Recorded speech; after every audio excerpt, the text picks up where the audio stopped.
안녕하십니까. 용인세브란스병원 정신건강의학과 박진영입니다. 우리가 강박증하고 불안증하고 좀 많이 헷갈리시죠? 실제로 지금은 저희가 DSM-5라는 진단 기준을 쓰고 있는데요.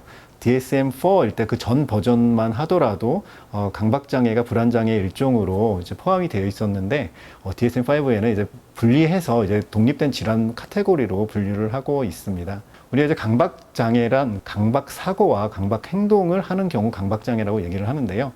강박사고라는 거는 우리가 원치 않는 생각이 침습적으로 계속해서 떠오르는 경우를 강박사고라고 얘기를 합니다.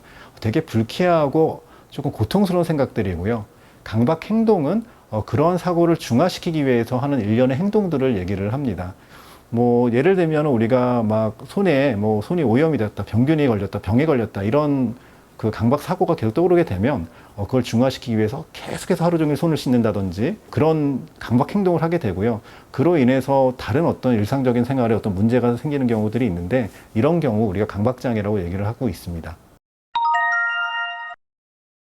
모든 이제 그 다른 정신질환처럼 생물학적인 요소를 바탕으로 어떤 심리학적인 어떤 요소, 그리고 사회환경적인 요소들이 좀 복합적으로 해서 이제 발생되는 경우에 이제 우리가 강박증이 이제 일어난다고 할 수가 있는데요. 근데 요즘은 어쨌든 좀 현대인들은 조금 더, 우리가 강박장애까지는 아니지만 조금 꼼꼼하고 이제 우리가 좀 완벽한 걸 좀 추구하는 사회다 보니까 조금씩은 다 이제 강박적인 성향들이 좀 있으신 것 같습니다.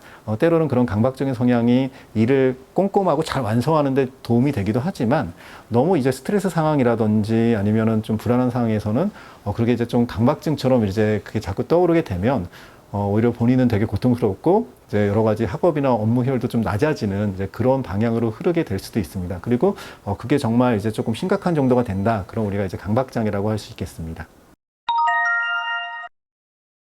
강박증의 치료도 약물 치료와 비약물적 치료로 나누어서 생각해 볼 수가 있겠습니다. 약물 치료는 우리가 SSRI 계통의 예전에 항우울제로 분류되었던 그런 약물들을 사용을 주로 하는데요.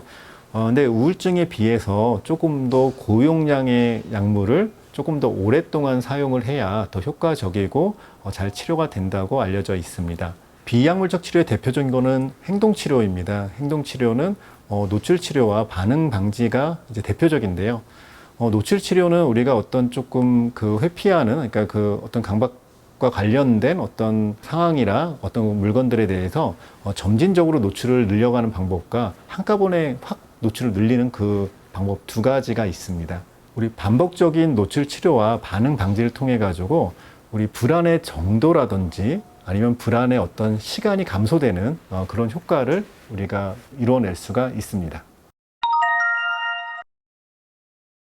일단은 강박장애가 심하다 그러면 당연히 전문가의 도움을 받아서 적극적인 치료를 받는 걸 권유를 해드리고요. 일상생활에서 우리가 강박증이 있고 그런 어떤 불안증이 심해졌을 때는 심해지는 경우도 많이 있습니다.